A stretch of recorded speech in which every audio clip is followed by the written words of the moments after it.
जहां चाइना का चंद्र मिशन बहुत ही ज्यादा कामयाब रहा, तो वहीं दूसरी तरफ भारत ने अब यूक्रेन को एक बड़ा झटका क्यों दे दिया है। जियोपॉलिटिक्स बहुत कुछ चल रहा है, जानने को मिलेगा बहुत कुछ। आइए जानते हैं इन खबरों को विस्तार से। चीन का चंद्र मिशन चांग-ई 6 का सेंडर अब धरती पर वापस आ रहा है। जैसे ही ये सेंडर पृथ्वी पर उतरेगा, वैसे ही बीजिंग एक इतिहास रच लेगा। आपको बता दें, एसेंडर मिट्टी और पत्थर का सैंपल लेकर धरती की ओर वापस आ रहा है। एसेंडर यानी कि वो यंत्र जो चांद की सतह से वापस उसकी कक्षा में आया है, अब वहां से सैंपल लेकर धरती की तरफ बढ़ रहा है। अपने आप में बहुत बड़ी चीज है। आपको बता दें, चीन की स्पेस एजेंसी CNSA ने कहा है कि इस यान के पिछले महीने लॉन्च किया गया था, जो 2 दिन पहले यानी कि 2 जून को चांद के अंधेरे वाले हिस्से में उतरा था। चंद्र मिशन चांग-ई 6 सफलतापूर्वक चांद के दक्षिणी ध्रुव पर उतरा था। जिस जगह चीन का चंद्रयान उतरा था, वो चांद का दूरस्थ इलाका था। इस मिशन के साथ ही चीन ने अंतरिक्ष क्षेत्र में एक और बड़ी छलांग लगाई है और चीन की अंतरिक्ष एजेंसी नेशनल स्पेस एडमिनिस्ट्रेशन के हवाले से मीडिया रिपोर्ट्स में बताया गया कि चांग-ई 6 चांद की दक्षिणी ध्रुव के एटकेन बेसिन क्रेटर पर उतरा। ये क्रेटर अभी तक का ज्ञात सबसे बड़ा क्रेटर है। अब एसेंडर मिट्टी और पत्थर का सैंपल लेकर धरती की ओर वापस आ रहा है। चीन की स्पेस एजेंसी ने कहा है कि चांग-ई 6 से सैंपल लेकर निकला एसेंडर चीन के इनर मंगोलिया इलाके के रेगिस्तान में करीब 25 जून के आसपास लैंड करेगा। इस यान ने चांद पर जहां लैंड किया था, वहां पर तापमान माइनस में रहता है। दुनिया में ये काम पहली बार होगा जब कोई देश चीन के अंधेरे वाले हिस्से से सैंपल लेकर धरती पर वापस आएगा। चीन के चांग-ई 4 मिशन ने साल 2019 में पहली बार चांद की सतह पर लैंडिंग की थी। अब चांग-ई 6 मिशन के जरिए चीन चांद की सतह से करीब 2 किलो नमूने भी लेकर आएगा। चांग-ई 6 के लैंडर में ड्रिल करने और फिर वहां से नमूने उठाने के लिए मैकेनिकल आर्म्स लगाए गए हैं। चीन का ये मिशन 53 दिन का है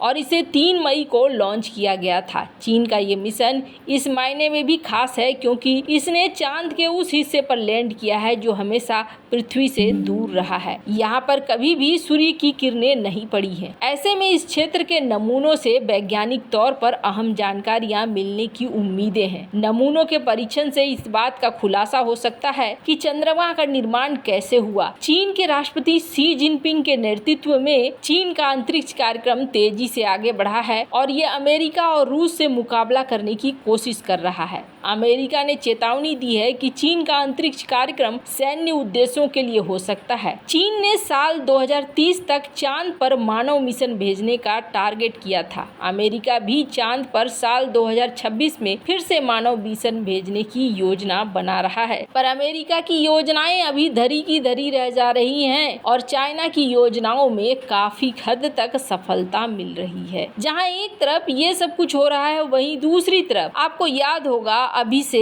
कुछ दिनों पहले करीब 20 मई की ये खबर है। स्क्रीन पर आप आर्टिकल देख सकते हैं जिसमें पीएम मोदी ने ये कहा था कि भारत G7 और यूक्रेन के पीस समिट में हिस्सा ले सकता है। G7 देशों की बैठक हो रही है जिसमें न्योता दिया गया है भारत को हर साल की तरह, और भारत यहाँ पर इस बैठक में जा रहा है। यूक्रेन पीस की जो मीटिंग है ये इस वक्त एक अलग लेवल पर चल रही है। हमने आपको पहले भी बताया था कि चाइना ने यहाँ साफ कर दिया है कि चाइना इस मीटिंग में नहीं जाने वाला है। चाइना के ऊपर यूक्रेन ने ये आरोप लगाया है कि चाइना ये सब कुछ इसलिए कर रहा है क्योंकि रूस का दबाव है चाइना के ऊपर। वहीं भारत की बात करें तो भारत और रूस वैश्विक हालात को देखते हुए एक साथ कई समुद्री गलियारों पर काम कर रहे हैं। एक है उत्तरी समुद्र मार्ग यानी कि नॉर्थ सी रूट। भारत और रूस इस गलियारे के माध्यम से आर्कटिक तक के देशों के साथ व्यापार की संभावनाएं खोज रहे हैं और ऐसे में ये देखने को मिल रहा है कि व्लादिवोस्तोक से लेकर चेन्नई को जोड़ा जा रहा है। तो यूरोप और एशिया के बीच में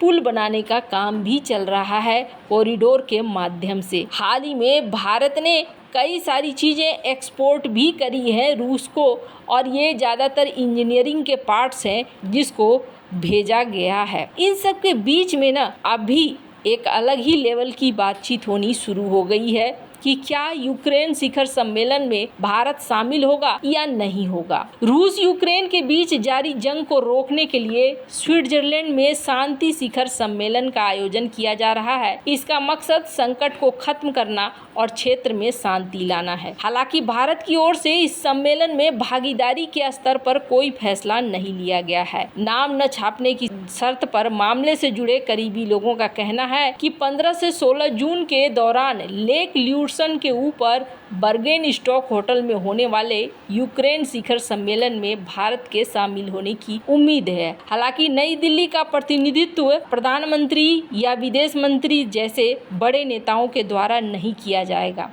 कहा जा रहा है कि शांति शिखर सम्मेलन में भारत की भागीदारी 2022 के बाद से कोपेनहेगन, जेद्दा, माल्टा, दाओस में आयोजित वरिष्ठ सुरक्षा अधिकारियों और राजनीतिक सलाहकारों के 4 पिछली बैठकों के समान स्तर पर होने की उम्मीद है। इनमें से ज्यादातर बैठकों का प्रतिनिधित्व विदेश मंत्रालय में सचिव या उप राष्ट्रीय सुरक्षा सलाहकार द्वारा किया गया है। राष्ट्रीय सुरक्षा सलाहकार अजीत डोभाल ने सऊदी अरब द्वारा पिछले साल अगस्त में जेद्दा में आयोजित बैठक में भाग लिया था। उनके स्विट्जरलैंड में जाने की संभावना नहीं है। इस सम्मेलन में भारत की भागीदारी सुनिश्चित है। इसके लिए पिछले महीने स्विट्जरलैंड के विदेश सचिव अलेक्जेंडर फाजेल को नई दिल्ली भेजा गया था। फाजेल ने मीडिया को बताया कि भारत और ब्रिक्स समूह के अन्य देश रूस और पश्चिम के बीच मध्यस्थ के रूप में काम कर सकते हैं। सम्मेलन में रूस को आमंत्रित नहीं किया गया है। भारत की मुख्य चिंता ये है कि इसे एक ऐसी पहल के रूप में